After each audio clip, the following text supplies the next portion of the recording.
Smile. So I guess the camera we're kind of getting those readings. Let's kind of explain that before I explain where we are and why the hell we're standing in yet another parking lot. By the way, congrats, you made it. You're at your first stop. I know, you made it this far. EMF measures electricity. If you, I'm gonna get it wrong now. Laurie. Getting there. I was almost there. So if we were to put Laurie's device behind your TV set, it would read about 40 to 60 milligauss. So it kind of gives you a barometer of things to look for.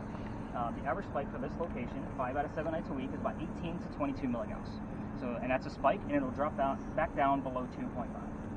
So again, I'm looking for those spikes. If it's something from man-made, it'll trickle down. So if it goes up to, we'll just say 18, it'll go like down to 16, then 12, then 8, and you guys are getting the point. But if it goes from like 18 to 1, like that's not anything man-made. Most objects are going to trickle it back.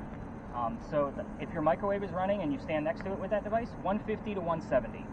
The highest I've ever seen that device go in my 12 years of ghost hunting has been at this location at 214 milligauss. Wow. We left. Oh, really? I have epilepsy. That's too much electricity in the air for the guy with the neurological disorder. So we got the hell out of here pretty quickly. I will tell you that we had a 196 here about a week and a half ago. I waited to see, it actually errored out, so I don't even know how high it actually went. So 196 and then an error. I gave it about a minute or two, and we didn't have any other readings that high, but we did get like the 60s and 70s. And I kind of regrouped it, cut it off short, but we didn't like get the hell out of here like we did with that 214. So that is dangerous stuff, just so you guys know. So now that you guys know what you're looking for, average is 18 to 22 for this space. That is also astronomical for other spaces outside. So just kind of keep that in mind when we go to other spaces. You're not going to see spikes like that. There is one other space towards the end that has gotten over 100, but it is a rarity. So it's not like this space where I get an average of like 18 to 22. So welcome to the parking lot. Like I said, this used to be something relevant to the history of Charleston. You're looking around like, where the hell are we? So this used to be the Eliza and Charles mansion. Their mansion sat in the front of this space, facing East Bay Street. Eliza's garden lined up with Five Church Restaurant and came all the way across, and we are standing in the servant and slave quarters for the home. All of you communication device people, this is where I start withholding information, where I'm not getting questions like what color was George Washington's white horse, like what we did with the big red barn. I'm going to withhold information on purpose because you don't know what you're listening for. I'm going to give you a piece of the history of the space, but I'm not going to be giving you everything I know about the space, if that makes sense to you guys. So here's how this goes. Eliza and Charles had a son named Charles. They had a nephew named Charles. That's 3 different Chucks, in case you weren't counting. That's why we look for those secondary clues. In the event that somebody hears the name Charles, I hope another device will give me a secondary clue so I know which one is here. Does that make sense? Now, the son and the nephew were signers of the Constitution for South Carolina. That's a big deal for us, but I hate politics. If I don't give them that recognition, they will do it for me in a very nasty manner through a spirit box, and I'm not here to scare the hell out of you guys. I'm here to show you how to actually do this. So we're not going to piss off the Pinckney family. They're a very prominent family here in Charleston. So let's kind of get back to Eliza. Her story is much richer and better anyway. Eliza marries Charles at a young age according to today's standards. If you're going to ask her how old she was when she got married, do not expect numbers like 12 and 14 from the colonial days that she came from when young ladies got married. Think of today's standards. The reason I say that is because her husband was over double her age when they married. Creepy age gap then, creepy age gap now. So there's a little bit of a clue. Now, she married him because her father was over in England, and he thought he was dying. He's trying to bring all of his children home one last time so he could see them. Eliza didn't believe he was dying, so she stayed put and got married. It's 1744. You don't get married in that year to get a green card. We're not a country yet. So she did marry him out of love. This is a true love story. So again, no love affairs, no foul play with the marriage. Don't poke the bear and piss her off. All activity will stop. I've seen it dozens and dozens of times. So she was right. Dad did not die right away. Instead, he starts sending her gifts from England to where you're standing right now. One of those gifts happens to be the plant seeds of indigo. You guys have been around town at least for a day. You've seen the word indigo somewhere. I promise you. That's a plant that makes blue dye that makes her blue jeans blue. Some of you are wearing it tonight because that's how we use it today. When she got her seeds, she didn't know what to do with them. It's not always hot here, so she had to learn from her servants and slaves how to keep it cultivated. When she figured that out, she learned how to make the dye right here and then moved it down to a cash crop down by the Stono River. Got a hold of Dad and said, our rice plantation prices are going downhill. We're going to make a killing with this indigo. And we now have an international businesswoman during colonial days. Something absolutely unheard of. Again, ghost hunting isn't always a scary, haunting thing like they show you on TV. It's respectable. I told you guys I'd stop at a space every single night before I meet you. This is that space. I was going to retire this space. I do change this every year. I take out one stop and add one new one. I was getting guests on my tour, a little on the tipsy side, going, come on, Eliza, let's do this, and then they go take a leak in the corner. Again, that's not being respectful to the space. So I gave it a few weeks break and investigated other spaces with my teams, like you guys, and then I ended up coming back and kind of made a little pact with Eliza that I would at least tell her who's coming, if I know all of the names, and how many people will be coming. So it's just kind of something I do. I do it every single night. So again, you guys, again, I could have been the guy with the backpack walking around talking to himself because I'm talking to Eliza. Here's what I'm going to do. That's the history of Eliza. Let's go over some questions based on what type of device you have. I'll give you focus questions. I want you to also keep in mind we have a ton of communication devices out here because we also have video cameras recording audio plus my voice recorder. If you're asking a question, that answer can go anywhere. So Ethan might ask a question, even though he might be listening in on Becca's device, and Shane might get the answer. You guys getting my point? So here's how this is going to go. I'm going to give you those focus questions. I'm going to have to keep Ryder behind because that thing's driving me crazy. He's upside down. Let's kind of go with our word device and then the Ouija board device. So that would be, so Paisley and Tara. All right. Have I screwed up anybody's name terribly horrible yet? Perfect. Not yet. All right, so the two of you are going to have the same type of focus questions because of what type of devices you have. Eliza Pinckney was the second wife that was named Eliza Pinckney back-to-back from Charles. The first wife, I would say Eliza, also has a maiden name that starts with the letter L. So they both have an Eliza L. Pinckney name. So you're going to be looking for her initials specifically, E-L-P, in that order, no anagram. I want it in that order if we can get it. And then you're going to be asking what her maiden name was. So that would, and both maiden names. It's not this. What is it? But. It starts with an L. Yeah, I'm just saying, but. Oh, but nothing. Yeah. That's why I said I hope it's I not was this like, one. does he have an L word on there already? So you can also ask the marriage questions. I'll leave those two to you.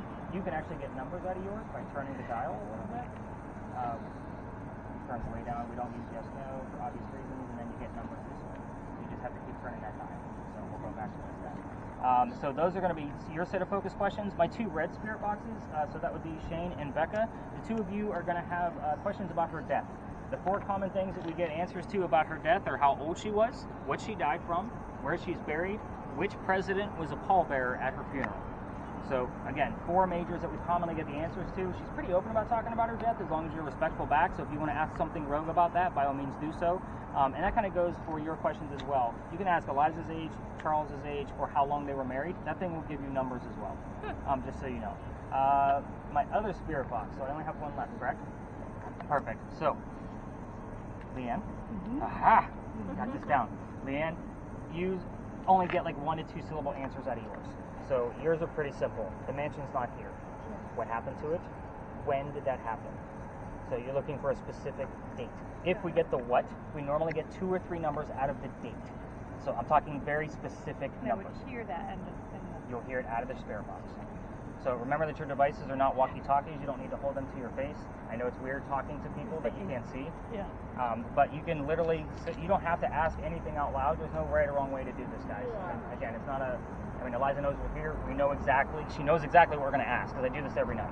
So kind of keep that in mind. Video cameras, if you're not already running, by all means do so. And then just, nice and slow motions. I'm gonna do one round robin with everybody, kind of see where we're at with things. If there's not a whole lot going on, I'll regroup us, give us all the answers, and we'll move on. I'm not one of those guys where like, we've been here for 12 minutes, we gotta go. I wait to see what the activity's doing. So I don't time any of this, just so you guys know. We just go. So, Ryder, you're gonna stay with me. Everybody else spread out. Stay away from the, how many vehicles we got? 3. So just don't go anywhere near those 3 vehicles. They belong to people that work down here. They get really weirded out. All right, let's do this.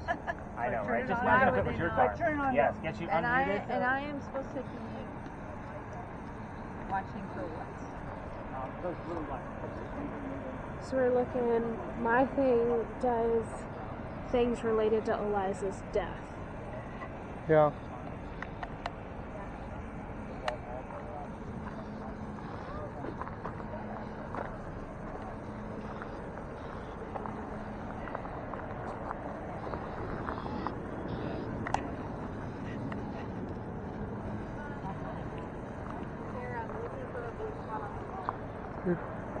You're swinging around. You gotta stay on my left. I want to go up that way. Not near the cars, but... I heard a train noise. I'm not allowed had to go near the cars.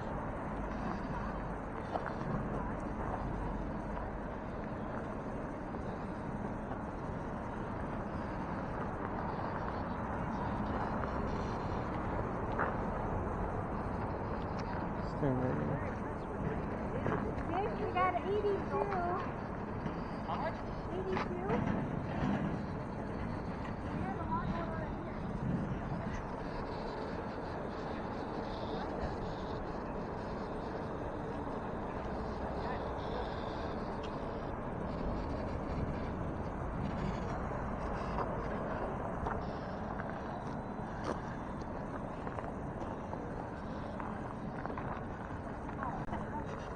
Over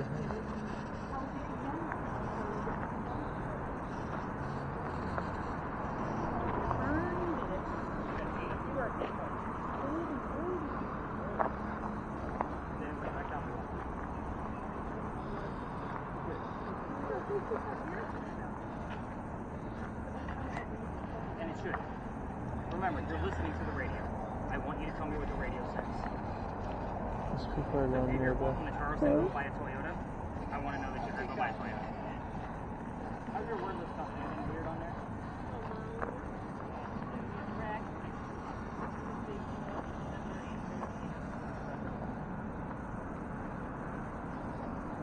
I heard uncles.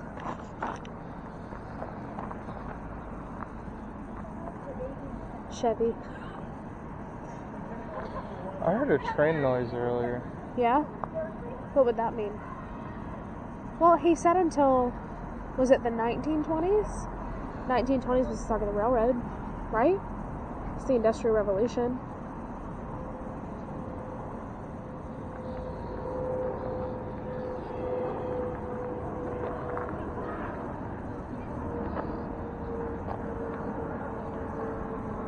Should we ask her questions? I don't know. I don't either. 1-3. Did you hear that?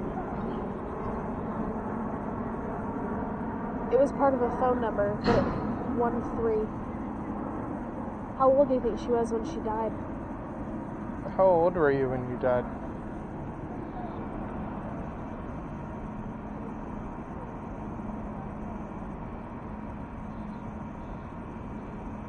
You don't want to be here? Huh? It's something like I don't want to be here.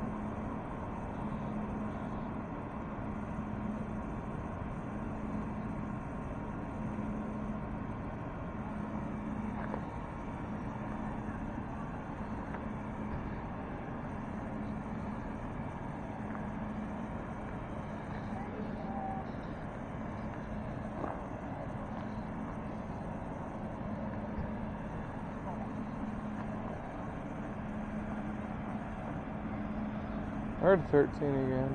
You heard 13 again? Yeah.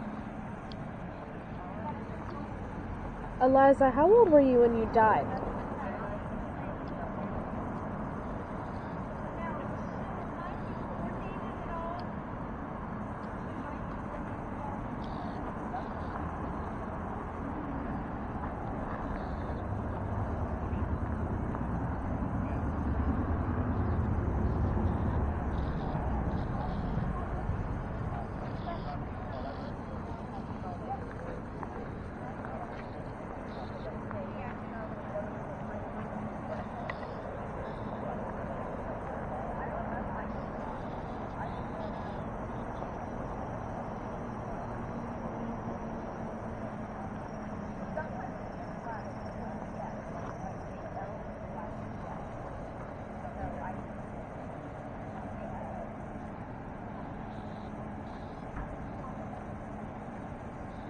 Keep wandering?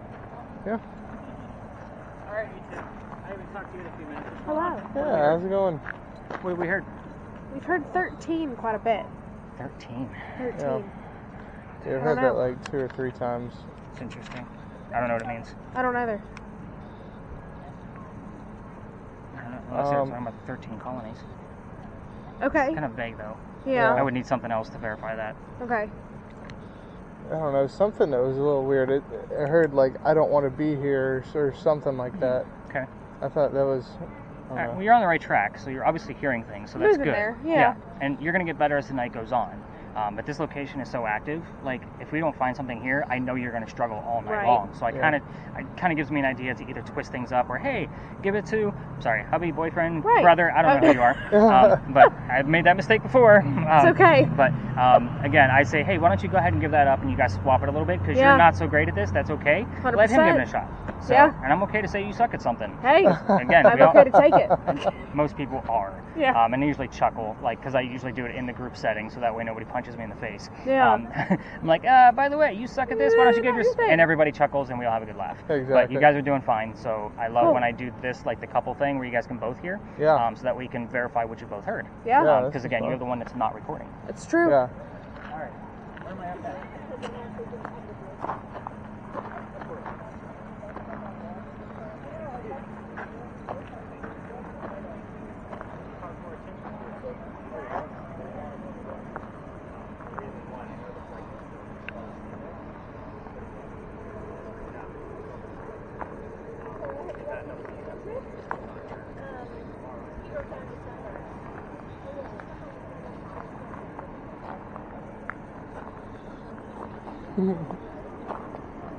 No, It's funny. it is.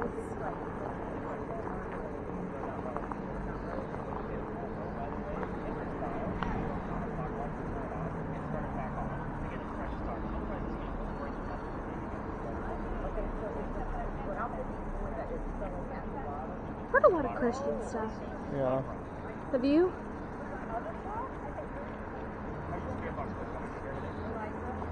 I don't know, but there's also a lot of Christian radio.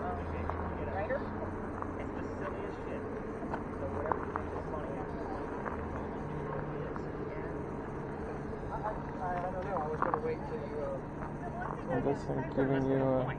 Giving you a portion, but giving you.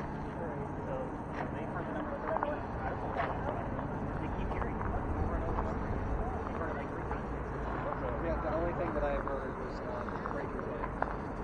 That makes sense. Okay. I'm going to explain before we leave the space, because I give you all the answers. I love it. Break I'll it. turn it off. All right. Where are we at on this beer box? Anything? There we go. Okay. I can't decipher.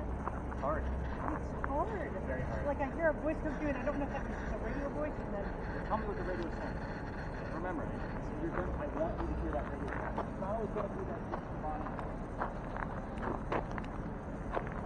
Ooh, how do I get it to scan? Oh, I definitely hit something I shouldn't have. Yeah, take it back to him. Yeah, 100%. am I better off recording people on their devices or Seven. 7? Okay, then it's just one loud number. 7. As long as you keep a person in view, it's usually a Person. 7. Like I was like, okay, 7. I have heard 7. Nick, I totally turned this off. I turned it back up and I couldn't get it.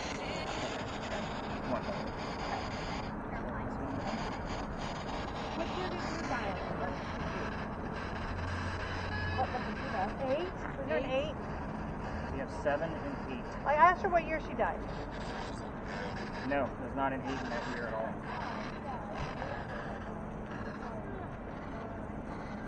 So in other words, in the beginning.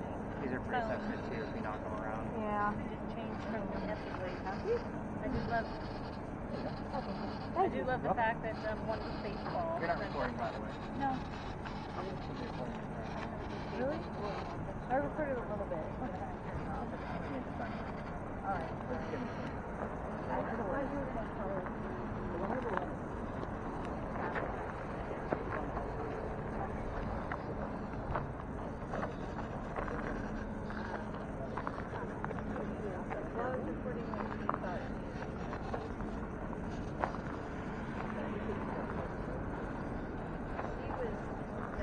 I don't trust people. I heard something about trust.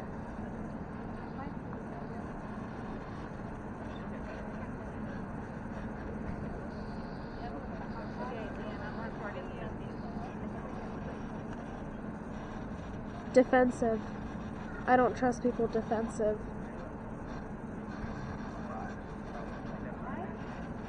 Something about others. Invested in others. Yeah.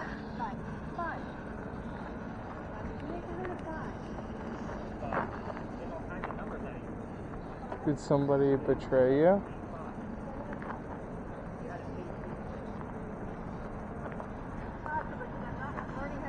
I just want to thank you. It's always your first instinct. Whatever you think you heard, that's where we're going. Who betrayed you? Give you?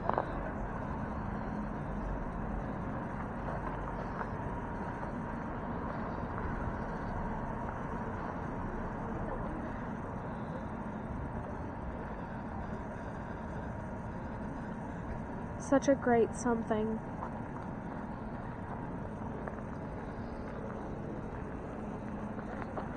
So what did we hear? I don't trust others, something trust about people. betray No, I don't and how they're trust people. defensive. I don't trust people defensive and Betray. invested in others. Yeah.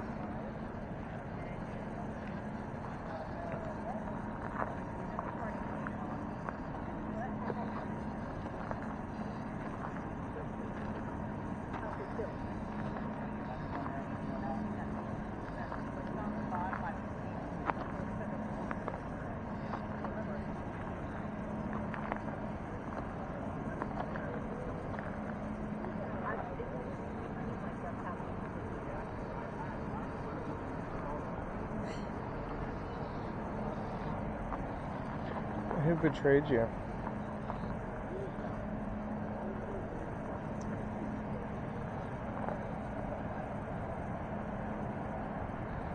Something about hand.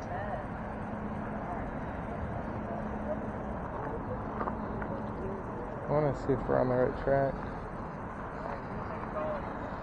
Alright, everybody, let's go to the back. See if we got anything. Yeah, we Maybe. heard something. What do you think? What do you got? So she, Something about So was you- defensive, betrayed. I don't know. yeah, like not trusting. Well, Something about trust. What was the phrase that you heard exactly? We heard trust a couple times. We Okay. heard don't trust people, and invested in others, and what. There's one other thing that was kind of like betrayed. Yeah, something about betrayed. So a couple of interesting things that are going on here. If you have a camera, by all means, go ahead and hit the stop button, give your hands a break. So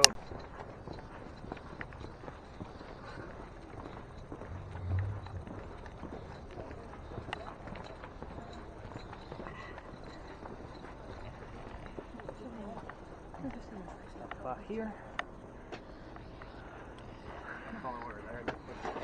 Alright, so what have we heard along the way? We heard something and I couldn't decipher. Were you listening? Struggle, weak, Huh? Were you listening on the way I here? was trying to. tag, pain. It's all pretty vague stuff, huh? Shane, did you get anything on yours? I didn't think we were supposed to be listening. I wasn't listening. Oh, Sorry. okay. That's why yours is recording. And you can mess with that volume. It doesn't mess the recording up. Okay. So you can turn it up and down as much as you want. It still records it at a nice level. Yeah.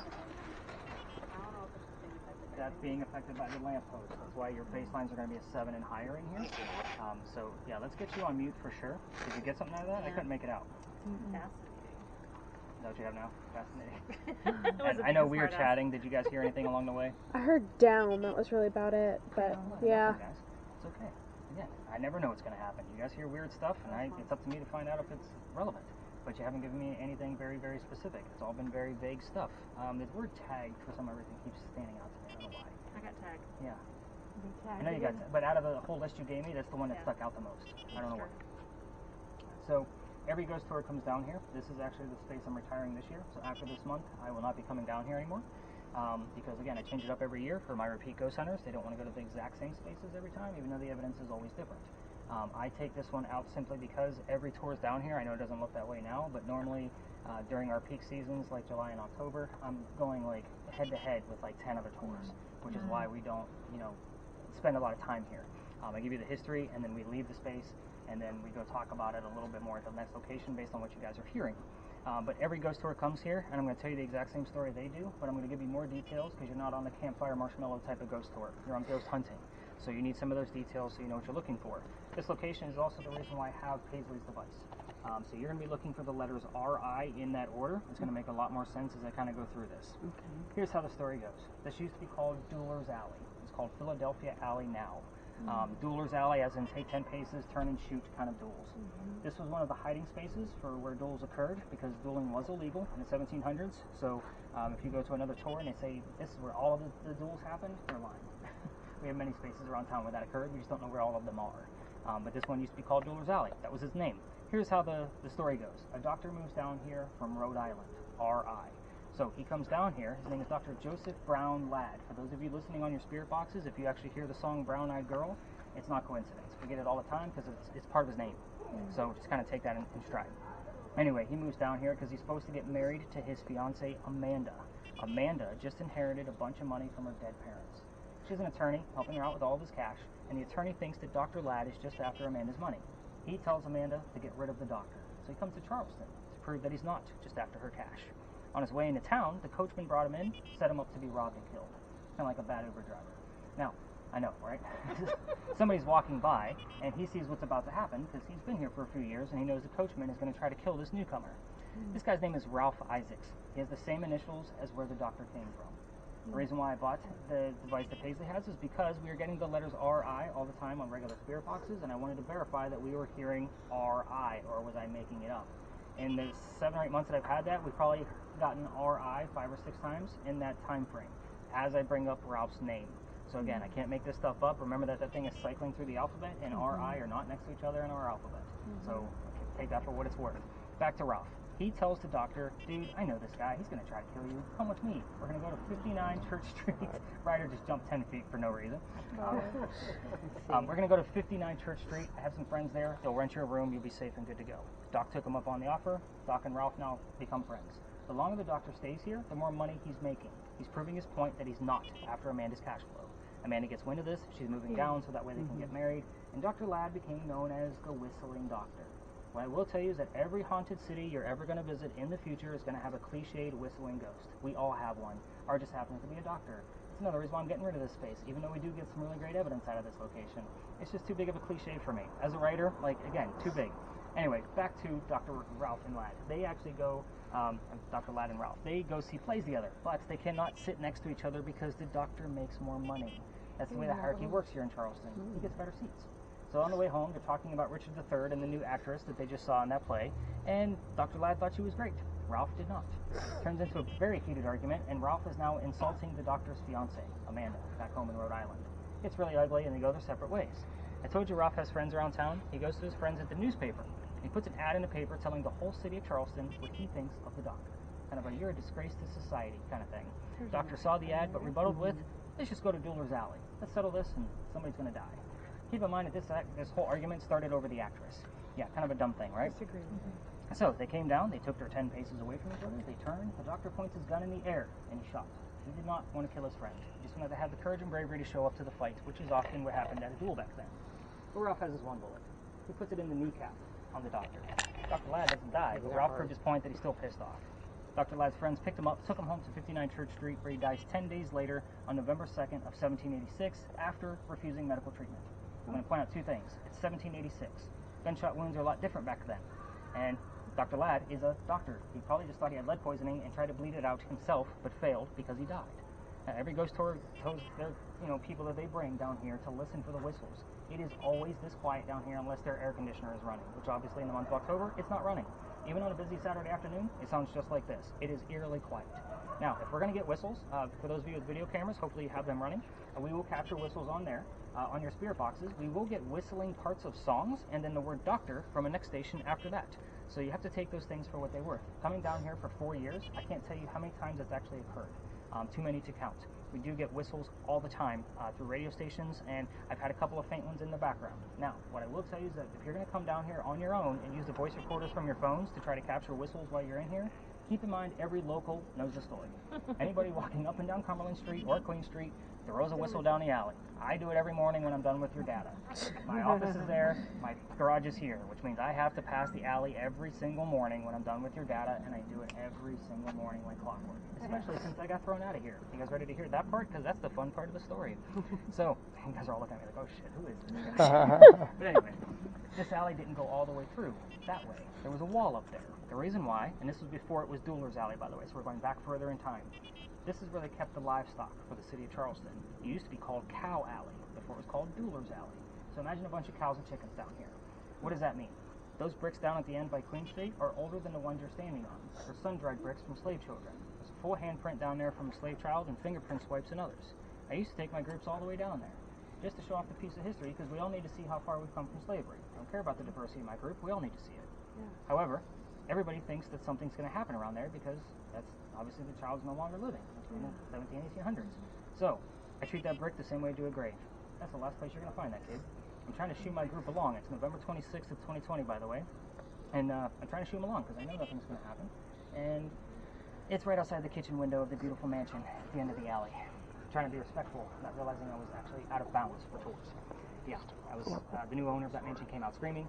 My daughter thought it was great because her father was on, getting screamed at, and she just thought it was hysterical. So we moved on. The next day was Thanksgiving. Sworn Thanksgiving, simply because I work for the biggest retailer in the world in upper management, and I will not work Thanksgiving ever again. Simply because you all like to fight over towels. Kind of my main shtick. So again, I worked for them for a long period of time before I started doing this. So the next day was the 28th. The dates are relevant. I'm going to get to it. So I called my partner that I had at the time, who brought me into tourism, away from retail, and I told him what happened. He laughed at me just like my daughter did, hysterically. And he said, dude, you're only allowed to go down halfway. That's the cutoff line for tours in Philadelphia. Otherwise, you got to reroute the group. So what I told my group, it's Black Friday. I'm sold out again. I told them I don't believe in the next story because I've never had anything happen there, but I'm a vampire guy, not a pirate person. Obviously, we're discussing pirates next, just in case you didn't catch on to that. So before we left, somebody with a spirit box, here's the name Anne. I didn't tell them which pirate we were going to be investigating. The famous female pirate, Anne Bonny. So I went, oh shit, maybe we're going to get something. We go around the corner, I told them the little bit I did know about pirates, which wasn't much because I only had a quick day to research, and there was a lot of research on pirates. And somebody else heard the number 300.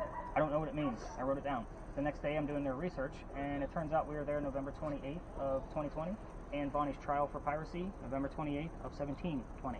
The exact 300-year anniversary of her pirate trial. So, seems like great evidence, right? I was actually pretty pissed off. Let me explain.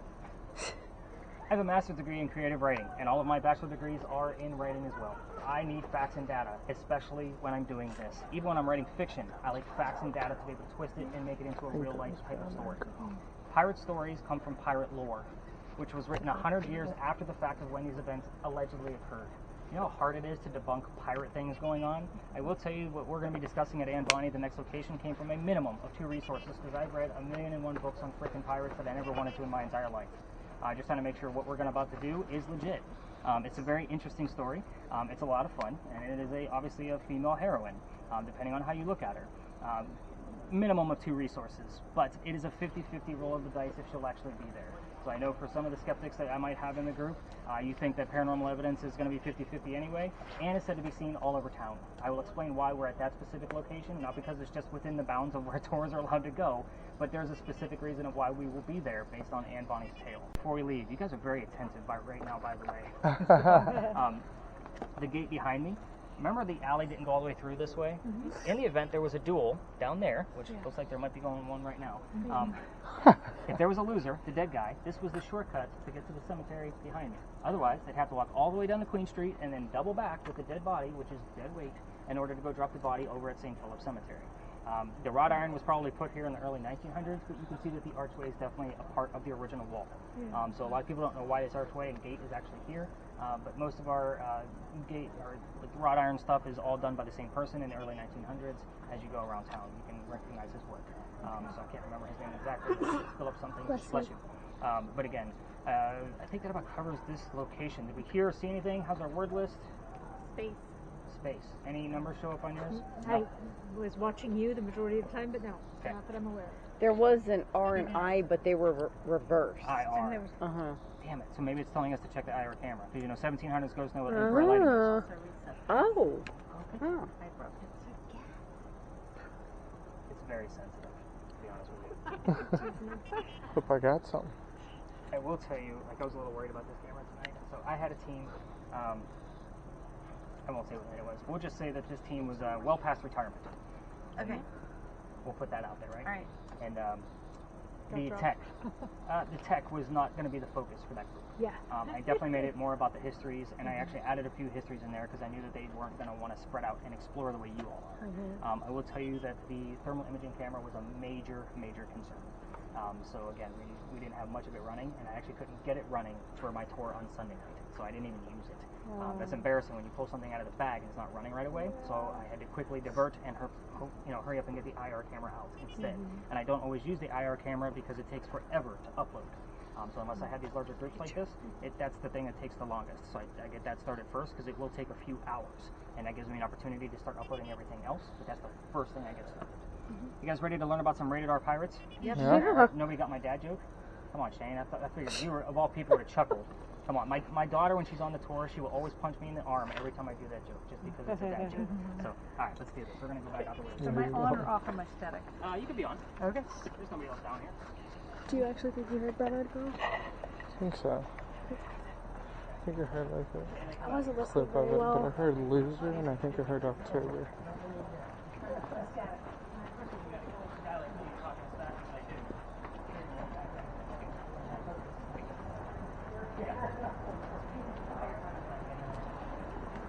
Difficulty. Huh? Difficulty.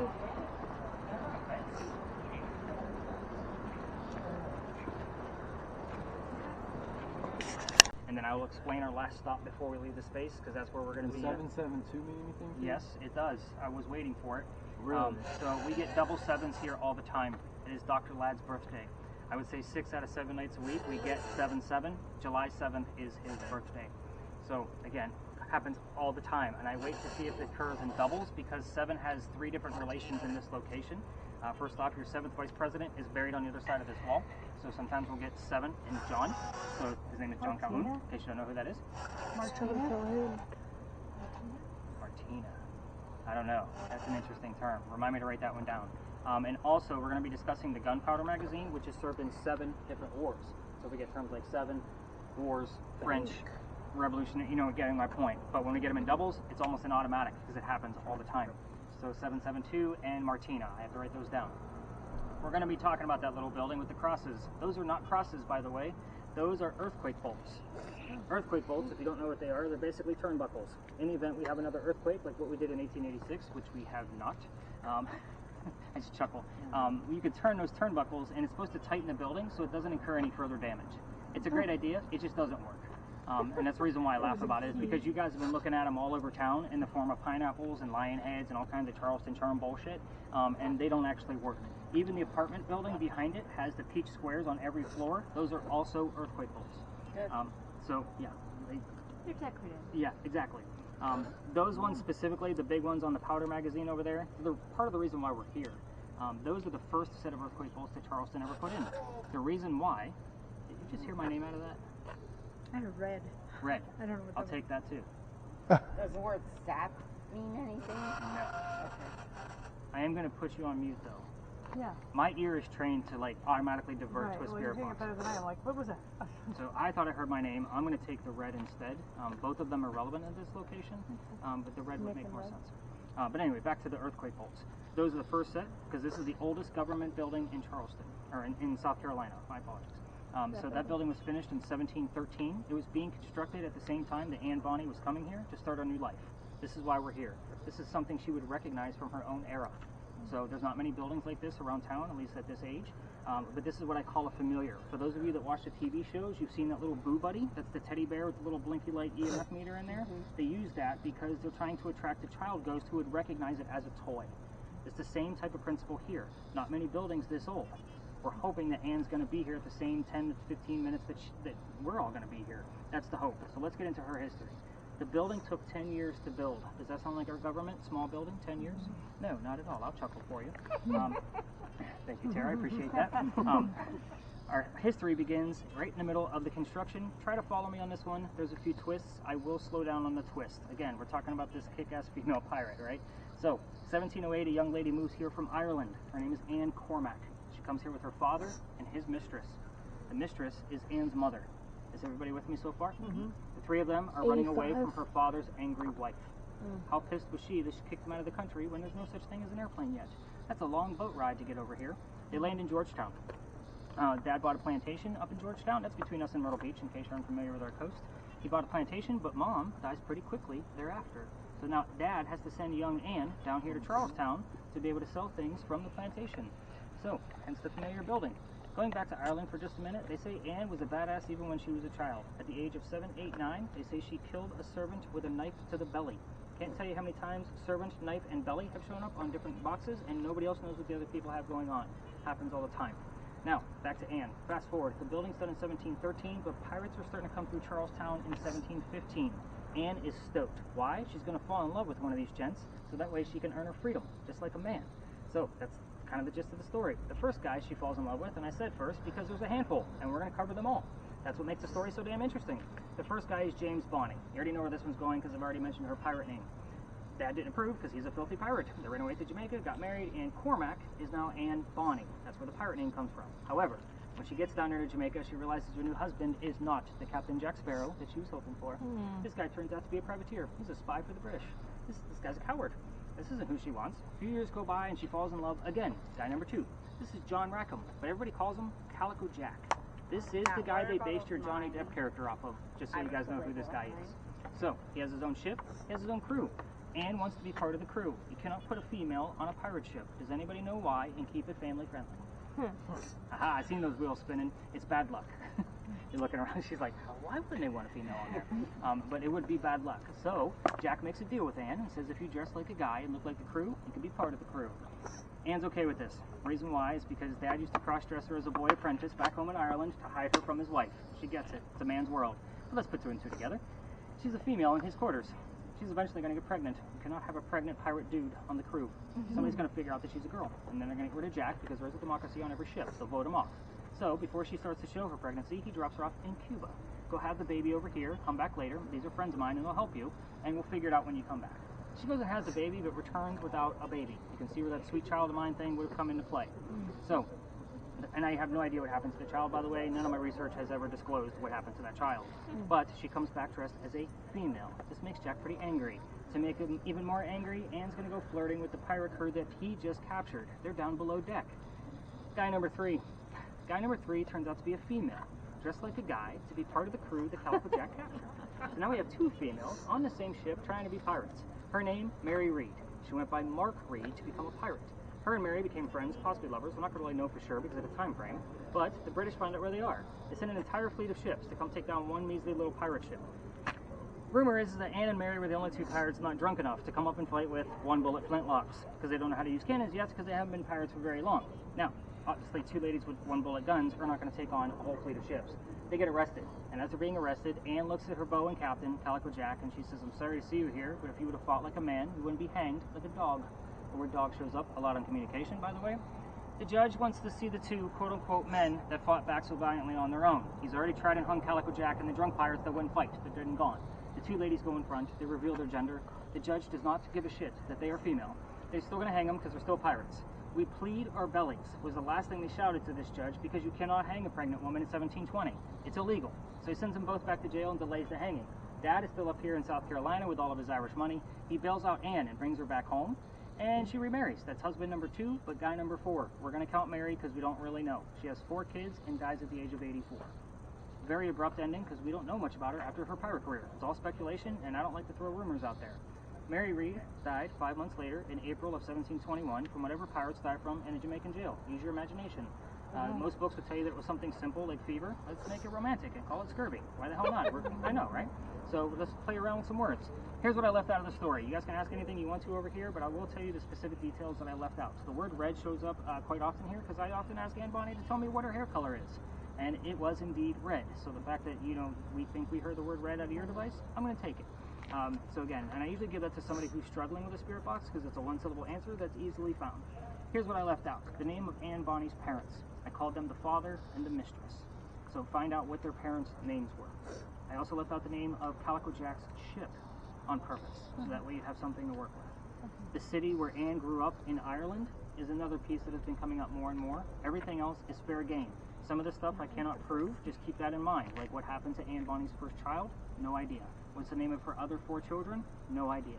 If you get specific things that is personal to you, I will write them down, but will not count it as evidence because I cannot prove it. Is that fair to everybody? Yep. So the closer we get to the powder magazine, again, it's something more familiar for you communication device people, but not EMF people, because the building does give off EMF, plus the electrical poles around it. Did you do a hard reset on that guy yet? You've been going off like crazy. Have you gotten anything? I saw the word dim and I saw the word Sue. Sue. S-U-E. Okay. This is where we have to change things up. Okay. Wow. Interesting. You got Did you get anything on yours, Tara? emphasis. No initials? No. Okay. Quinn. Okay. You guys ready for this one? Yeah, let's hear it. This is a quick one. I don't always tell the story until things like this pop up. Across the street is where pretty much most ghost tours around town will stop. It's because they have their one thing to show. Obviously, what I show is what's in your hands. I'm not doing the work you are. But there's a sign across the street at that cemetery that says, "There's no ghost here but the Holy Ghost." The reason why is because they don't want jerks like me trying to recreate what actually occurred. Here's how it goes. 1888, a young lady passed away named Sue Howard Hardy. The reason why I asked for your initials on there, if you had anything, because what are Sue Howard Hardy's initials?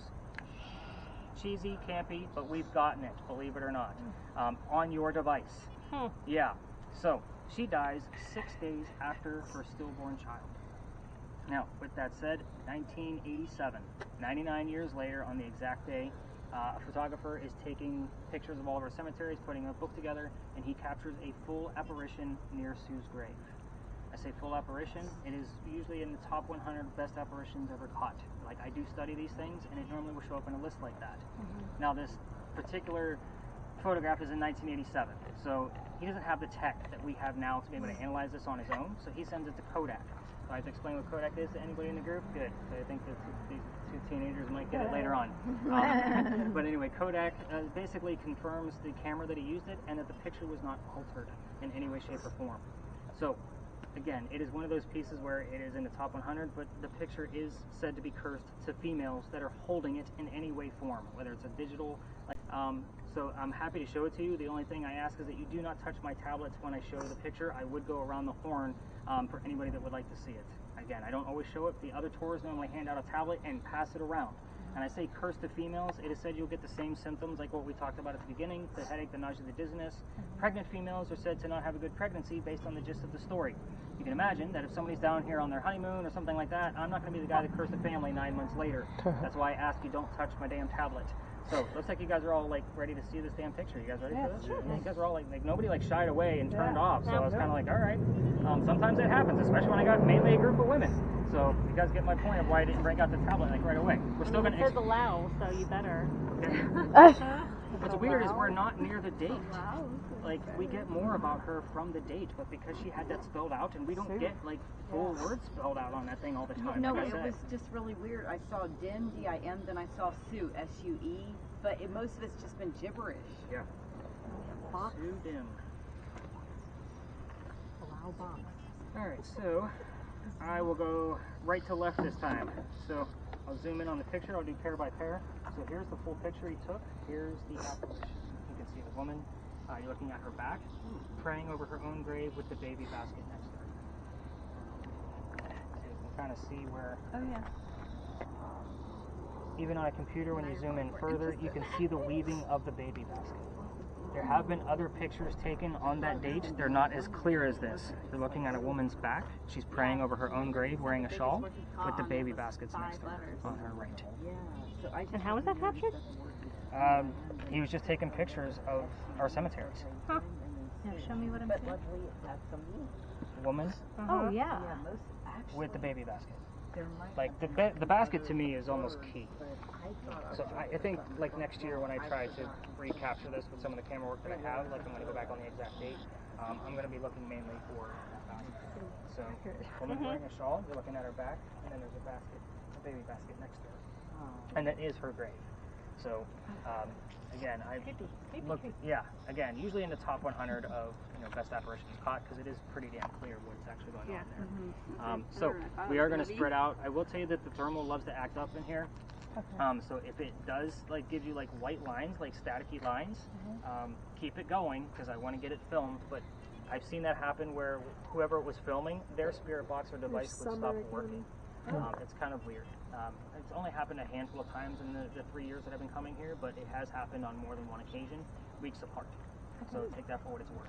All right, let's spread out. Let's do this. You guys know how to do it. That's what I'm doing. 7-7. What else we got? I heard you guys say that. To me, it does not. I'm still going to write it down. So, yeah, actually. I don't know. I think Dr. Ladd died. Man, I wish I'd done what you guys got. This was real worth.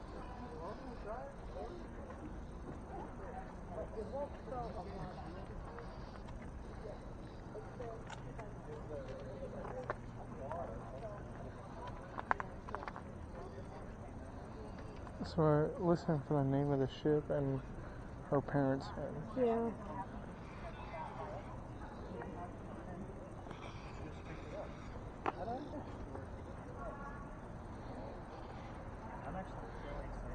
Let's get close to that gunpowder type.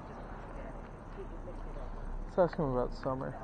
Summer. I've heard a lot about Let's ask him summer. real quick. Did we bring up summer? I think I did. I think so. We'll ask him when we regroup. Or if you want to ask him I'm now. actually excited about what you just got. So that's pretty cool. We've heard summer several times. At least 3. Yeah.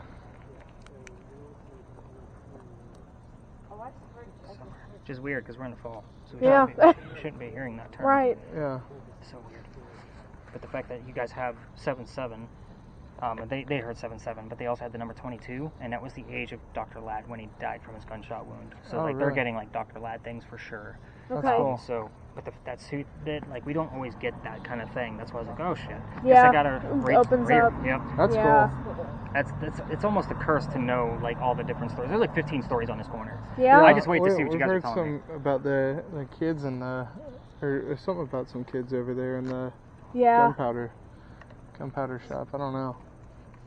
I think about kids. I've had psychics like all see the same damn soldier standing right outside of it on this Really? side. Really? Oh yeah, they all describe him the same way.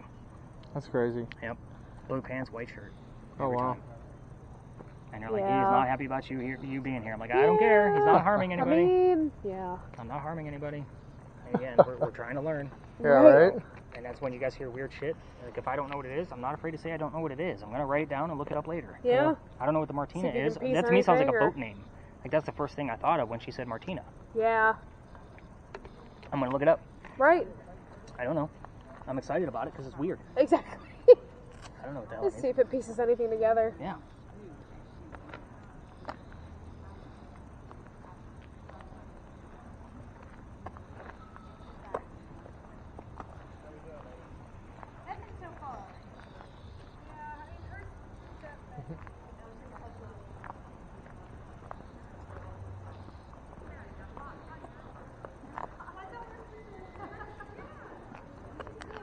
Disappointed.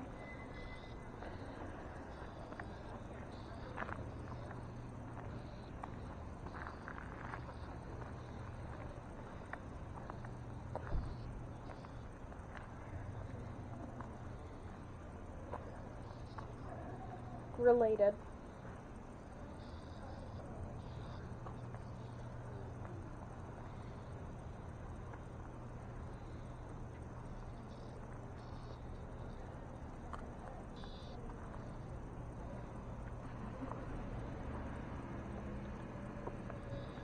$50.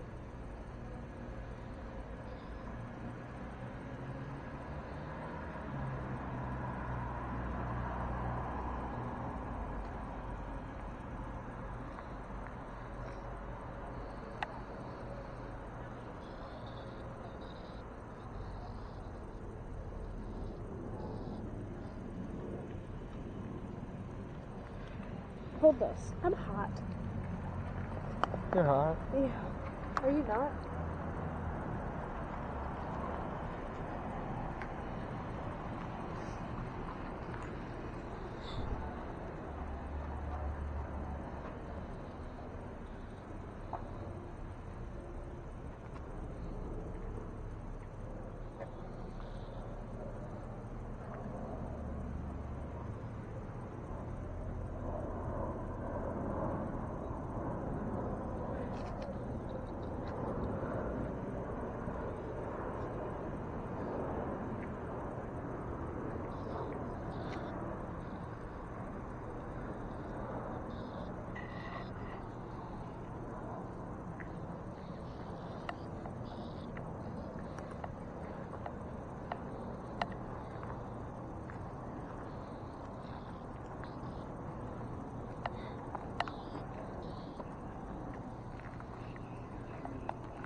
2173.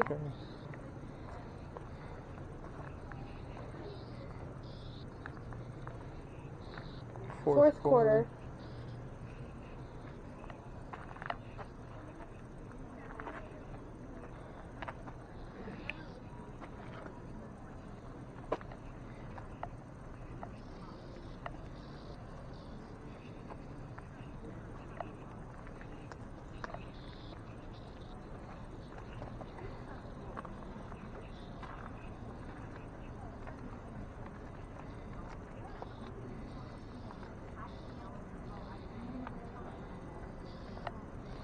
What's that song? You're a good one. Bruno Mars.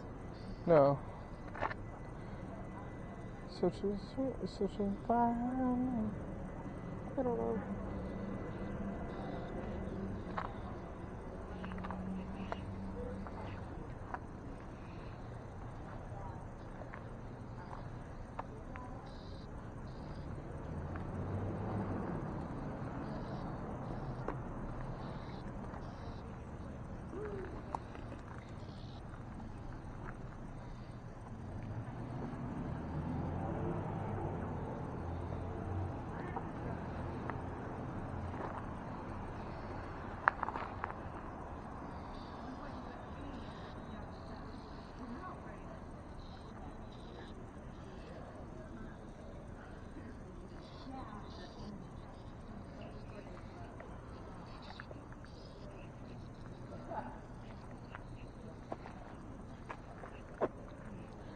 His name is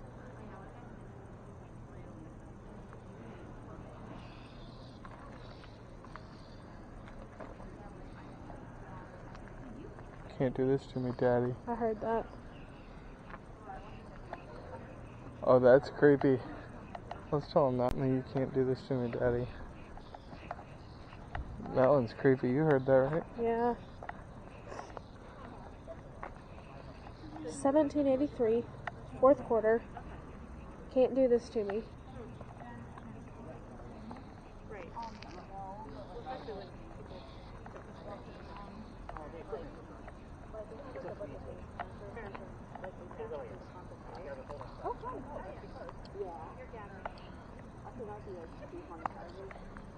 Love it. So we heard. Who haven't I talked to for a while? We heard you can't do this to me, Daddy. Can't do this to me, Daddy. That was crazy. That was creepy. That was creepy.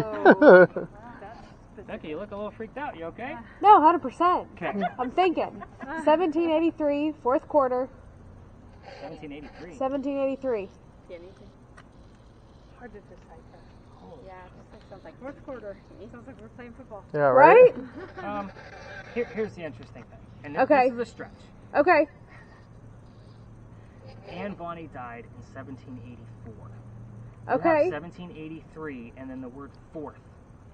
Yeah. So did she mean to put 1780 and the fourth together to give us the year of her death? They were like right after each other. Yeah, they were very close together. It's a stretch. Yeah. But you can see how I look at this. 100%. Got a couple of things. Yeah, but still fine. Nothing at all since we've been here? Extraordinary is one word I'll give it. I was filming and I didn't get any goosebumps. No response at all? Okay. I did record like the building. I don't know. I only got one thing. Remember, the biggest word he's ever gone on that is 5. Which doesn't mean don't look out for bigger words, but just doesn't mean don't expect it to take up the whole thing. Okay. Wow, this is a weird space. I was surprised to get more. It's another vague stretch. You guys see the brick building along the corner over there? That used to be called Bocce's Restaurant. And why it's not Bocce's Restaurant anymore is because the mirrors like to fall off the walls and not break in that location. The doors don't stay locked. Basically, Bocce's packed off and left because the place is too damn haunted. So you keep it safe locked and that kind of thing. Yo, Watch your reflection. The mirrors drop off the walls and don't break. Watch your reflection. That's crazy. That's weird. That's Can you crazy. repeat that story? We didn't Yeah. hear I it. knew when I heard it. Fall I off the just had to. floor? That's a weird one. And there's actually a lot of little Industry. Industry and Not a whole lot of fighting. piratey things. But again, this is where the problem, like I told you, it's almost a curse to know all of the different history there. Because they come over. Yeah, it's just they trickle. So basically, in a nutshell, the brick building that's catty cornered from us is used to be called Bocce's Restaurant, and they basically left because the doors don't stay locked and the mirrors like to fall off the walls and not break. They heard the phrase, watch your reflection. The word mirror shows up on our word list, Sarah has, all the time. So again, when that occurs, like I'll send you guys a link to show you how the mirrors fall off the walls, because they have actually evidence of it. Not of it falling, but one on the ground. So again, it's part of the reason why Bocce's isn't there anymore, and it looks like they're renovating it. I don't know into what, but that was actually a building I was looking at to turn into a retail in a haunted location up above, to have like a haunted Airbnb, to basically rent out here and let you guys investigate however you want to. But it looks like somebody took it over, and they're renovating it right now, and I don't know if they're going to turn that into apartments again up top, and I guarantee you they're going to have a hell of a time trying to rent those out, just based on its history. So, very interesting corner, by the way. There's another reason why you guys have seen probably 3 or 4 tours already. By the way, one guy with a lantern, some folks following behind you. Yeah, that was funny. And don't get me wrong, I'll take 2 people out any night of the week, but again, it's a little bit more exciting when we're using cameras and spirit boxes, not a lantern. Did you guys hear anything else? I don't think I so. don't think so. Alright, so any readings? What was it? Leave me. So they basically want to get the hell out of here. Any readings between the 2 of you at all? Nothing? Sierra? Alright, so let's head over to that wall, and I'll give you all the answers to this space, and then I'm going to have to explain the next space because it's a lot different than what we've been doing. Okay. So it is our last space, but yeah, let's head over to the wall so you guys can have a seat for a few minutes. Alright,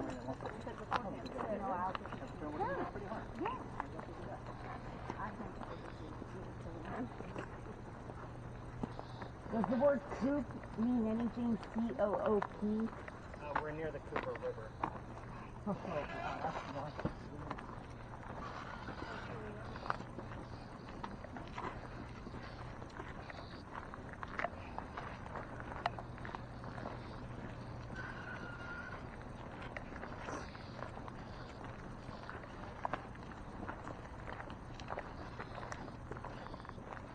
guys are keeping me in my toes tonight. 99. I'm running out of paper in my little notebook.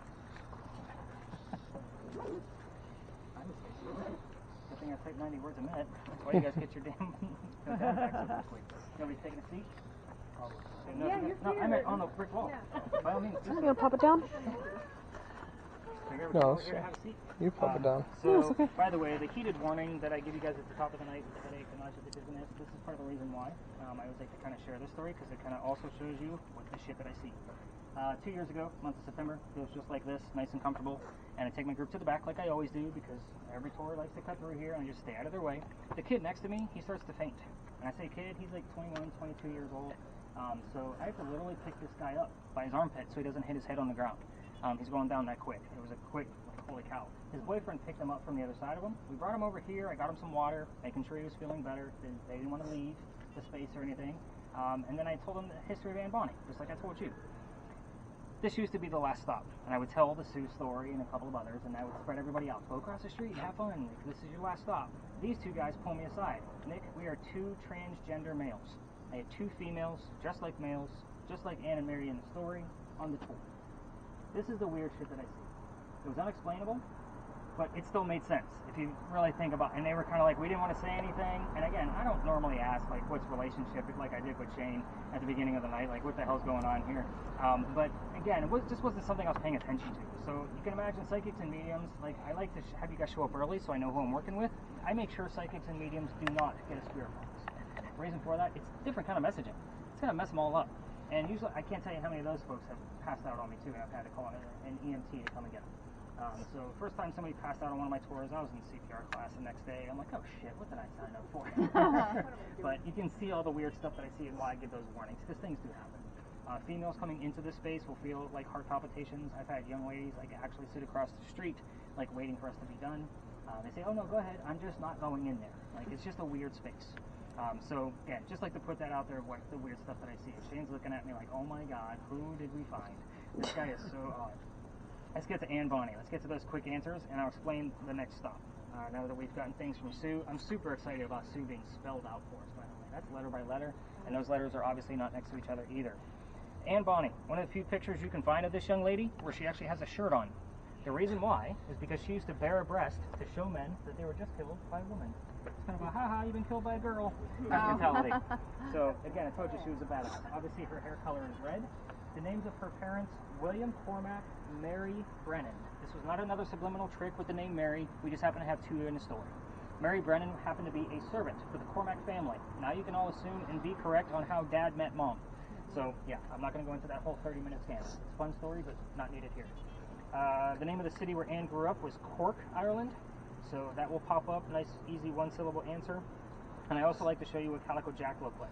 Calico Jack was named that because of the jackets that he wore. They came from British captains that he killed, and possibly from the ship, the Martina. I don't know. It just sounds like that Martina. It just sounds like a ship name to me. I don't know why. So very weird. But anyway, Calico Jack, his last name is Rackham, and his father was a tailor. So textiles were very important to the Rackham family. So Calico Jack basically translates to fancy jacket. That's where the name comes from. Some books will tell you that it actually means fancy pants. But Jack and jacket just seem a whole lot easier and a bigger tie to me, especially for somebody that studied words. I just don't see fancy pants coming from a jacket, if that makes sense. Because it was usually the jackets that he stole. I'm not going to steal a captain's pants. That just doesn't make any sense. The name of the ship where Calico Jack had that Anne joined was called the Kingston. I do not expect the word Kingston to show up on any of your spirit boxes. I expect the word king. Kind of what color is a big red barn? Blood. Same mentality. Kingston is not a normal term from our Charleston radio stations. You're not going to hear the word Kingston. It's more likely that you'll hear the word king. However, the open speaker device that we're using does pick up more disembodied voices. One of the first times I used it, I told you, this used to be the last stop. I'm packing things up. We had a really light night with that team, and I took it from them. It was still running, and we all heard the word pirate, plain as day. And it wasn't part of a sentence like the phonetics of the Pittsburgh Pirates won the game kind of thing.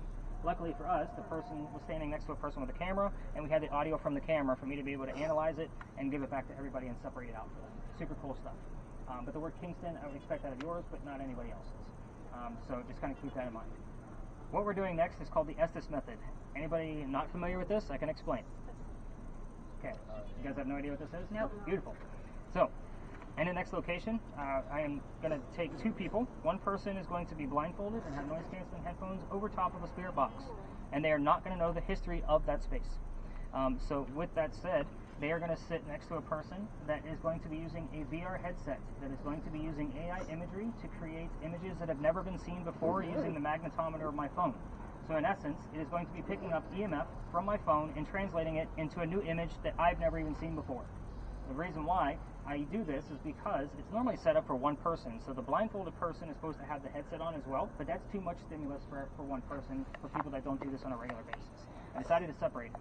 So one person's going to have a VR headset on and tell us what they're seeing, and then we're all going to see those images before we part ways, and it will be in your data set tomorrow morning. Normally, what we find is that the VR piece with the images is about 40 to 42% accurate, whereas the Estes method, the blindfolded piece, is about, so whatever comes out of that person's mouth is about 30 to 35% accurate based on the rating system that I use. The imagery is just as important because sometimes things pop up and we're like, what the hell is this? But we have a new thing called Google Lens, don't we? Where I can take that image and put it in Google Lens and see what that bird is that they're trying to show me. Like, what does that bird have to do with anything? It is very interesting how I analyze all of this stuff when you guys get to report back, but I still make it nice and simple when we're going to be doing this. So what I'm going to do is, because Ethan has actually asked me about the Estes method, so I'm going to blindfold Ethan and kind of see how this goes. And then I think I'm going to take Paisley and I'm going to give her the virtual reality piece. So those two are going to sit next to each other on a bench, and I'm going to teach the other 8 of you the history of the space in about 5 minutes of who we're going to be hunting down, and they're going to be completely blind. They're not going to know anything. So when we come back, we're going to talk to Ethan as if he were the ghost. And then hopefully Paisley's going to see supplemental images that are going to complement what he's saying. Does that make sense to everybody? It's a lot of fun. This can go either really well or really bad. And when I say really bad, it just means it's going to be silly answers that you're going to be telling them. So I might say, what color is a banana? And you might say blue, and it's all funny to the rest of us because we know that that's not a thing, but you heard a color kind of thing. So it can work either way. So it is a very interesting experiment, but that will be our last stop. So definitely listen to your spirit boxes along the way. We will be recording this entire experiment with all 3 cameras, mainly with, oh shit, you're the one using the IR. That's the one we normally take. So Becca's going to be taking the IR camera from you, and she's going to film the whole thing for us because it gives us the best footage of it. The other 2 cameras, by all means, you can film any. There you go.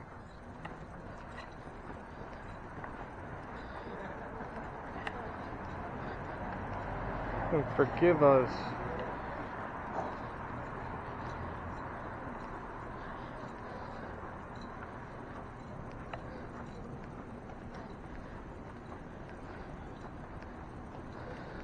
Man.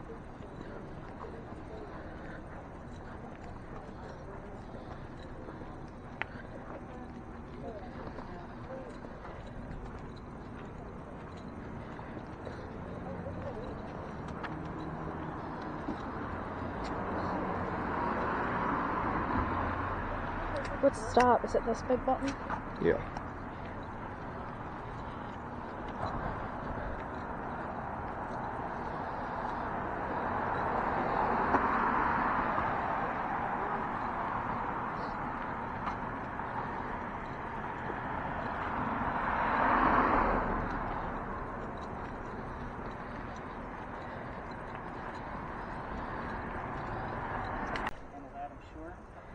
So here's how this is going to go down. I'm going to hand them the equipment, which you guys are not going to be putting on until we come back. We are going to go over to that monument right there. I'll give the rest of these folks the history. The reason I say don't put on the equipment yet is because if I'm blindfolding people in the middle of a dark park, it never looks good. You guys get my point, right? So with this whole thing, when we come back, I'll give you a few tips and tricks on what to expect out of this. This is a disposable blindfold. You get to keep your own eye boogers and earwax. So congratulations, you win on that one. Let's see. So this VR headset, I will put my phone in it when we come back once it's all set up. So you just need to hang on to that for me. And then you can set those next to you because Becca's going to have to put those on you when we come back because you're going to be blindfolded. Sounds good. I'll give you, like I said, a few tips and tricks. You guys just kind of sit here nice and tight for a few minutes. I don't want you guys hearing anything we're talking about. And then we'll be right back. All right, guys.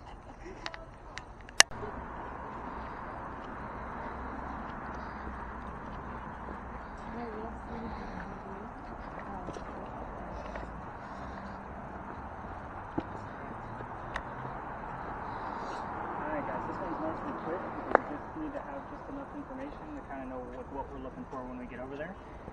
So the first time I came over here, this is the new space of the year. So I only had 2 people last November, and I told them it was just a spirit box, the word list, and an EMF meter. That's all we were using. And I told the young lady with the spirit box, just tell me whatever you hear, because I don't know what to expect in here. Every ghost tour comes in here, I want to know why. So she heard the year 1828 and the name Henry. I was using the word list, and the name Tim showed up.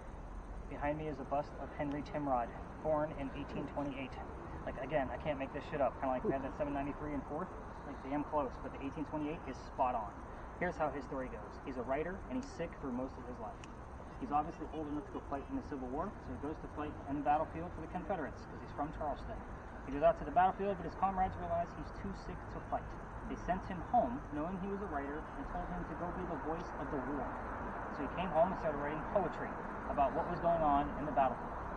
Now, once he comes home and he becomes the poet, he's also becoming known as a laureate. Like, that's a pretty prestigious title for us writers, in case you're unfamiliar with that title. So a couple of years go by, he's doing pretty well. He's still poor, but he's a writer. He has a son. That son's name is Willie. He's born on Christmas Eve, but dies 9 months later on October 23rd. We're pretty close to that date now, less than a week. So again, I don't know how this is going to go tonight. He's actually been pretty quiet this month, because he also died in this particular month, October 6th. So him and his son both died in the anniversaries of this month. Anyway, back to Henry. A couple years go by and he's mourning, him and his wife, and he's not writing as much. His other writer friend, Paul Hamilton Hayne, another pretty famous poet, sees that he is not writing as much as what he's supposed to because he's not publishing in the paper that he works for. He says, go use my cottage in Columbia. It's the middle of the state. And you can get back on track, leave Katie behind to finish mourning with her parents. Let's get you back to work. So he goes out there and he wrote his last words. His last words were, beholder of brief mortality. And then he basically means dear person with a short life. And then he coughs, and it lands on the page in a blood stain because he had tuberculosis and he dies, pen in hand. Now, interesting thing about this story is that blood stain still exists. Why? Because it's in the form of a man writing at his desk. I think your camera's upside down, by the way. Is it? Camera always on your left. Sorry. You okay? I could probably fix it. Oh no, I'm breaking my damn tablet now. What happened? So I'm going to show you that blood stain, but they only show this book one day a year on Halloween, and it's at the Charleston Library Society, and you have to be a member of the society to be able to go see the damn blood book, which is what we call it now. But the internet's beautiful, so here is his blood stain. Beholder of brief mortality, cough, cough, death. There's his, I know, right? I tell a great tale. Wow. So yeah, you can even see how close that is to look like a man writing at his desk. Oh, weird. So good creepy story for us to end on, right? Now, we are going to go talk to Ethan as if he were Henry Timrod. So, she wanted to see it again, apparently. So, what's going to happen when we get over there is we're going to stay pretty tight and close to them. Only because if other tourists start to come in here, which they normally don't, we usually have the whole park to ourselves. I don't like them to steal my ideas and see that I'm blindfolding people in the middle of a random park. You guys are getting the point. But we're going to be filming the entire thing. Becca's mainly the focus there. And then the other two cameras you can view wherever you want to. We have had apparitions from the SLS camera here where we've had interaction, which is part of the reason why I have that camera. First time we had something going on with an SLS camera, it wasn't even mine. Somebody brought one to the tour, one of the big giant chunky ones you guys see on TV. We had an 8-minute interaction right here next to his bust. And when I say interaction, Henry, can I read some of your poetry? Raise your right hand. Went straight up. The only way this gentleman went away was the only female in our group went off to the side over here and outstretched her hand to be shaken, and he disappeared. You have to remember where he came from. 1800s, it was probably very disrespectful for a woman to approach him to shake a hand. So again, we never got him back, but we did have an 8-minute interaction, and we were able to film it with that camera because that guy did not know how to record with his SLS camera. So I had the whole thing on film, and I was like, damn, I got to find a way. So I talked to the developers of that app, and have been playing with it and testing it and kind of seeing what works. And we're at a good, I think, sensitivity mode where we have things we can debunk and things that we can't debunk. But I have had another apparition on the other side of that tree of a man reading a book, like sitting down with his knees up and holding the book like this, moving his head and his right leg. So that went on for about 3 to 4 minutes. Again, very interesting, weird things have happened in here. Also keep in mind, you EMF readers, this is where I've gotten up to 167. And it was been during this session. So kind of keep that in mind. So a lot of weird things occur here. You may want to pay attention to the tips and tricks that I give them of what to expect, so you guys know what to expect when I'm asking the questions that I'll be asking. Is that fair? Yeah. Let's go talk to Henry. Let's see what we can get out of this.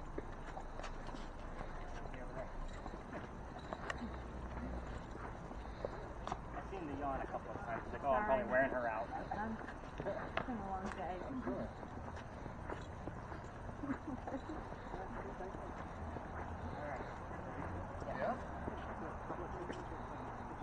Blindfold yet? I think so. You have not? No, I have not. Nobody does. It's okay. It's a Batman mask, not a full wrap around your head. You're supposed to be. Oh, cool. I'll get it cut off. So there's a little preparation right here. So we're going to start off with you. Tips and tricks. I'm going to be asking questions. You're going to tell me everything you're hearing in real time. Do not forget to talk. I may ask yes/no questions, so if you hear yes/no in your spirit box, it's okay to tell me. I might ask a ghost if I'm wearing a black vest. I'm expecting you to say yes. You don't know what I'm going to be asking. I also don't want you touching your spirit box once you get your earbuds and everything set up. Find a comfy volume, leave it alone. We want to make sure you're not cheating and hearing my questions. Okay, that's fair? Yep. I'm going to be keeping an eye on both of your breathing, just so you know. I do not take notes during this, so I can stay focused on the both of you. I have had to tap people out of this session before. Okay? I'm only going to keep you guys under for 10 minutes.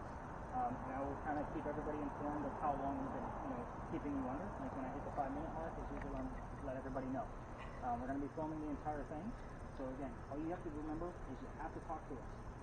Becca, where are you at? Right behind you. Okay, so she's going to be giving us a couple of cues. So when the 10 minutes is up, she's going to tap you on the leg. You're going to be able to hear me. So I'll say, go ahead, baby, take that off your face. But she'll tap you on the leg when we're done. You take off your own gear, I'll never touch you.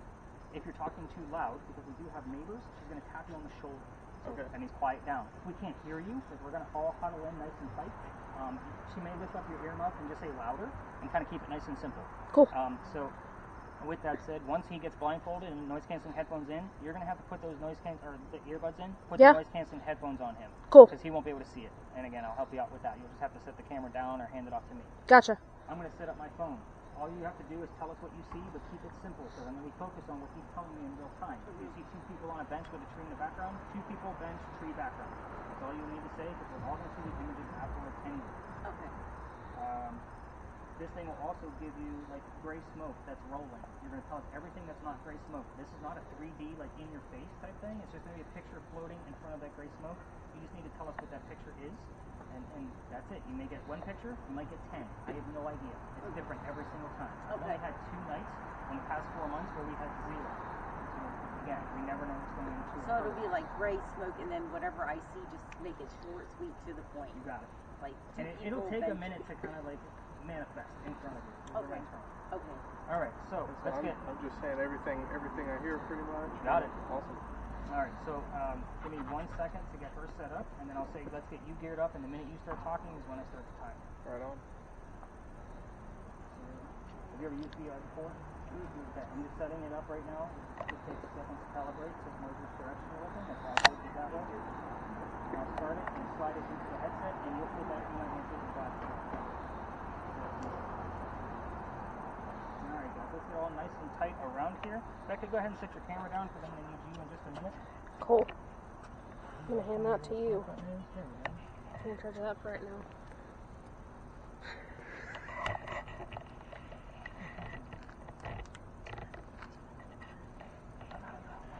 Okay. It's a thumbs up. See how that gray smoke is? You're going to see that rolling around in there so you don't fall asleep. And then a picture will appear. So let me see your headset. Oh, like that woman. Yep. Yep, exactly. 100%, yeah. I just do that. That's all I do, right? That's it. As far as I know, that's what I've been doing. Since you've got another job, I'll do that. Your focus, in case it's not focused, there's a little dial right here. So go ahead and slide that over your head and get yourself focused. Blindfold, earbuds, and then the noise canceling headphones for you. They come down, and you just spread them out and slide it over Beautiful. his egghead over there. Egghead. You heard me, damn it. He's got to put his earbuds in Yeah, let first. me get this one. My bad. Okay. Yeah? Yeah. Okay. Yeah, they slide down. Go fix it. All you got to do is get them started. Somebody? Can you hear me? Nothing. All right. I see a column, a doorway, a door in a hallway. Does he have volume? Can you hear? Worthy. Okay, he's good. He's good. Worthy. Cool. Okay, so we have column and door. It is 11:22. Thank you. So 10 minutes starts now. Henry Timrod, if you're here, we would like to see something Said relevant last night. for your occupation. No, I was not here last night. Henry, can you show us something or tell us something about your occupation to verify that you're here, please? Don't lean too forward, Paisley. You'll fall over. My rights. Rights. What's your occupation? Henry, thank you for that. Gets to sleep. Can you show us one of the tools you had to use? You know how to use the green box. Keep an eye on that word list and the Ouija board device too. These things might occur out of there if I'm not getting it here. We've seen that before too. Henry, we'd like to hear something about one of the tools you had to use to verify the word The rights. crash when you move.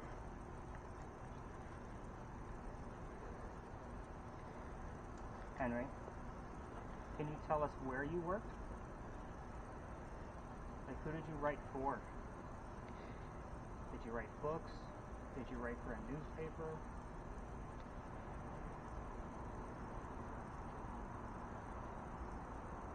Henry, are you here alone? That's a yes/no question. I'm not hearing anything right now. Just static. Henry,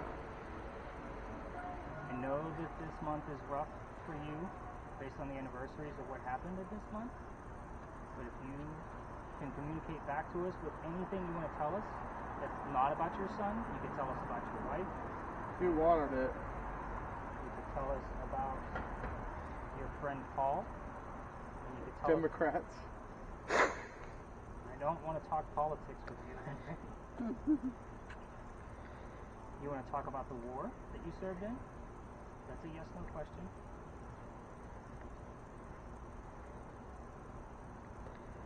Henry, you want to tell us what war you served in?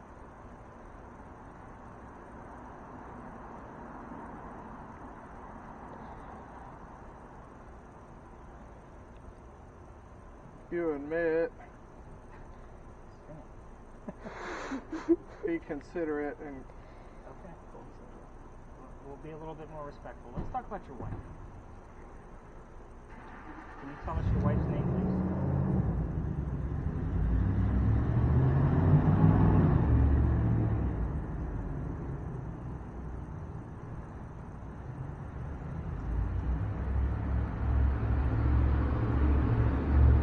Henry, can you tell us your wife's name, please? I'll take her maiden name. it was church music. I couldn't make out what they said.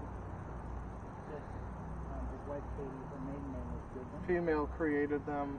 So we'll often get the word good if I ask for it. Goodwin's going to be difficult to find. Henry, can you tell us your wife's name, please? Her maiden name? What word? It's my job. We asked about your job. You didn't really give us much other than you write. You didn't tell us what you wrote. Right now, the directors. Right now. Henry? And sometimes, I think it said, I close my eyes. Paisley, how you doing in there? Okay?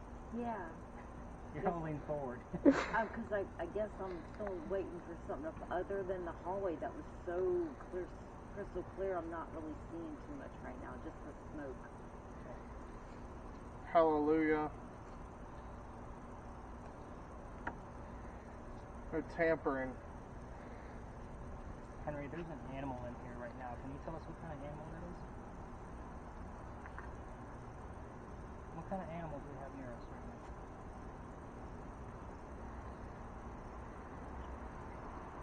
There's other boxes here. You don't have to just talk to Ethan here. You can use the other boxes too. I pray, Lord.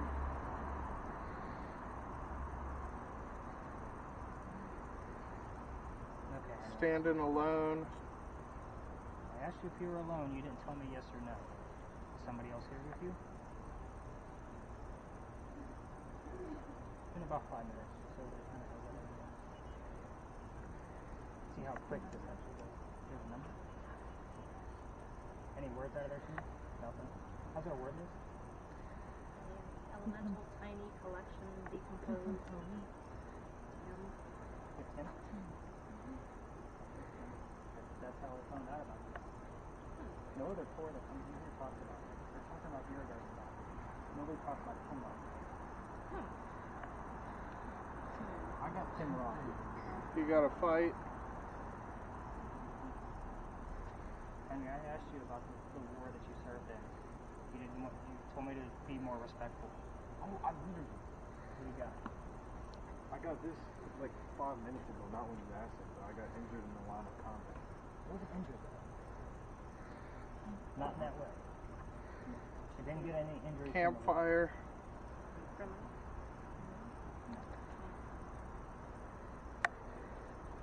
Henry, let's go back to your friend Paul. Can you tell us maybe his last name? We want more verification that you're here, please.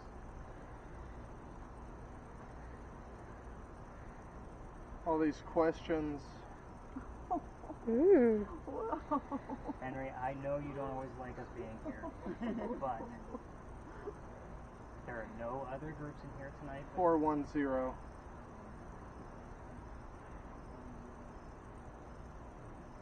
Oh no, no.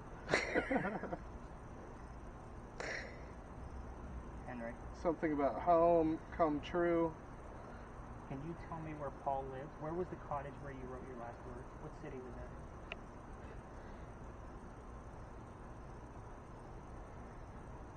I got slowed down. I know I'm asking a lot of questions. You haven't really answered. You gotta fight. Got some Beastie Boys going on in there.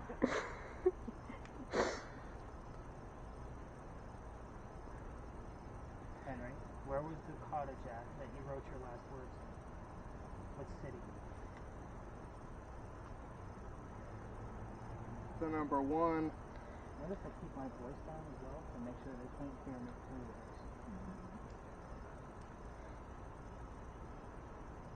I thought I was getting everything. You're on your way, weren't you? Can you tell us what you died from? Can we ask that question? Watch for the letter PB on there, Shane.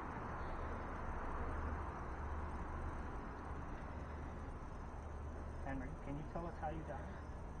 You can't be. What is this?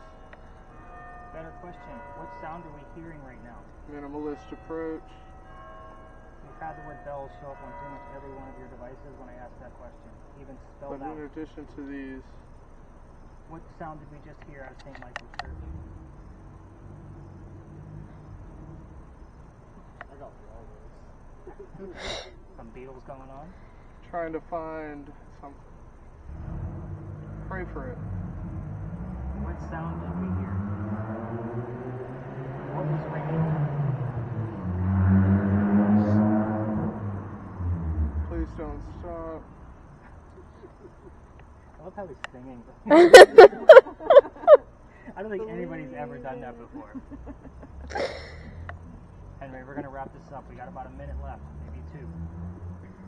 Any of the questions that I've asked, your wife, how you died, what we've heard, feel free to answer any one of them. Or an image. We'll take some images.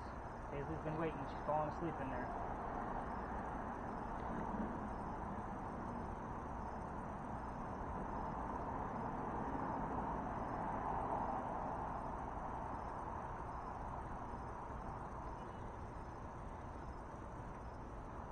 Henry, going once.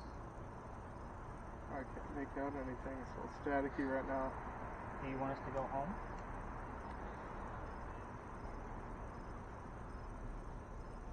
If you tell us to go home, and we will.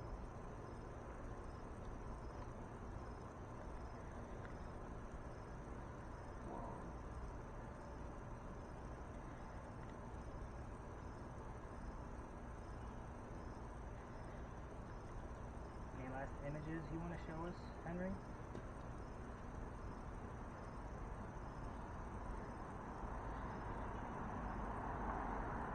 Rainbow number 5.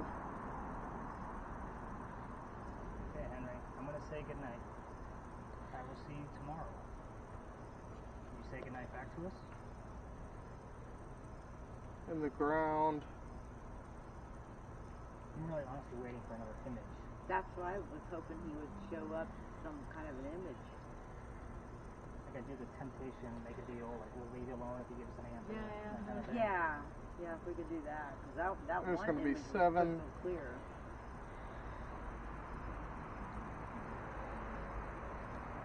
I'm going to call it. Becca, go ahead and tap him out for me.